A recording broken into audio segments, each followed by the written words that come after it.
வாழிய செந்தமிழ், வாழ்க நற்றமிழர், வாழிய பாரத மணி திருநாடு.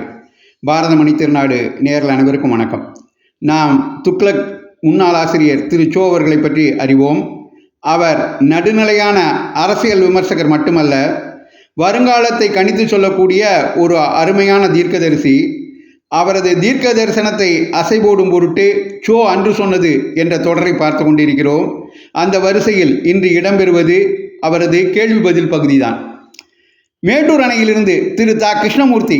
அவரது கேள்வி: துக்ளக்கின் நோக்கம் ஆ ஆளுங்கட்சியை எதிர்த்தல், ஆ இறந்து கொண்டிருக்கும் கட்சிக்கு புத்துயிர் ஊட்டல், வளர்ந்து வரும் கட்சியின் செல்வாக்கை குறைத்தல். எது சரி? சோவின் பதில்: ஆ தவறு செய்யும் போதெல்லாம் ஆளுங்கட்சியை எதிர்த்தல், ஆ தகுதியில்லா இருந்தால் நசிந்து கொண்டிருக்கும் கட்சிக்கு புத்துயிர் ஊட்டல், அருகதையே இல்லாமல் இருந்தால் வளரும் கட்சியின் செல்வாக்கை குறைத்தல். இம்மூன்றுமே துக்ளக்கின் நோக்கங்கள் தான். ஆனால் இவை மூன்றுமே நாட்டின் எதிர்காலத்தை பற்றிய சிந்தனை என்ற நோக்கத்தின் சில பிரிவுகளே.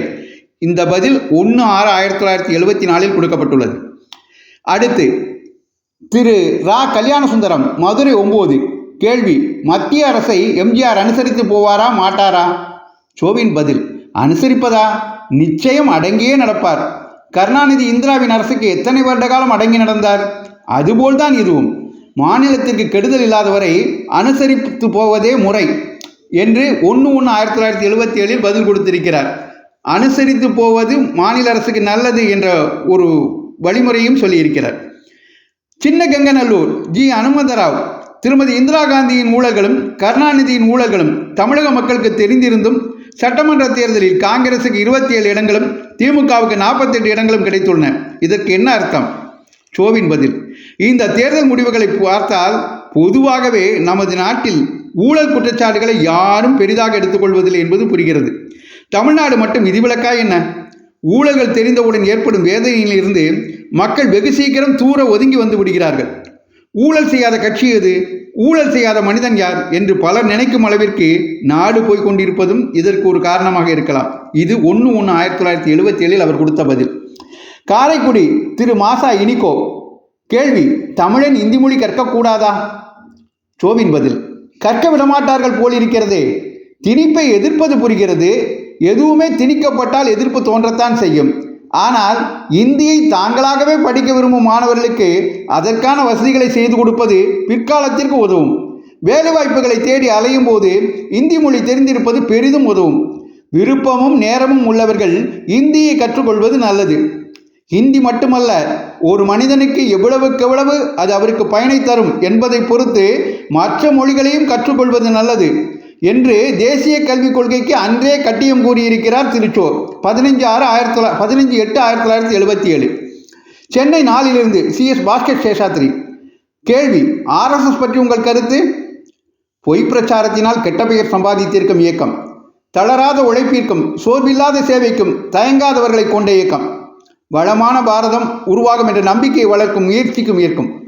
இவ்வளவு இருந்தும் வெளிப்படையாக பிரச்சாரத்தில் இறங்கி சேவை செய்ய தயங்குவதால் தன்னை சுற்றி ஒரு கேள்விக்குறியை போட்டுக் கொண்டிருக்கும் இயக்கம்.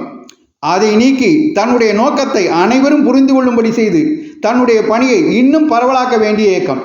15/9/1979 அவர் அளித்த பதில் இது. களமருதூர் ரமணி அவர்களின் கேள்வி: அண்மையில் காலமான திரு சிவ ஆதித்தனாரை பற்றி சில வரிகள். அதுவரை பத்திரிகை படித்தறியாத பலரை பத்திரிகை படிக்க வைத்தார். அதற்காக தனது பத்திரிகையை மிக பாமரத்தனமான முறையில் அமைத்தார். ஆனால் நாளடைவில் தனது பத்திரிகையின் தரத்தை மிகவும் உயர்த்தி வாசகர்களையும் அதை ஏற்க வைத்தார். காலப்போக்கில் பல தமிழ் தினசரிகளை விட தினத்தந்தி கௌரவமான பத்திரிகையாக உருவெடுத்தது. இவையெல்லாம் அவருடைய சாதனைகளே.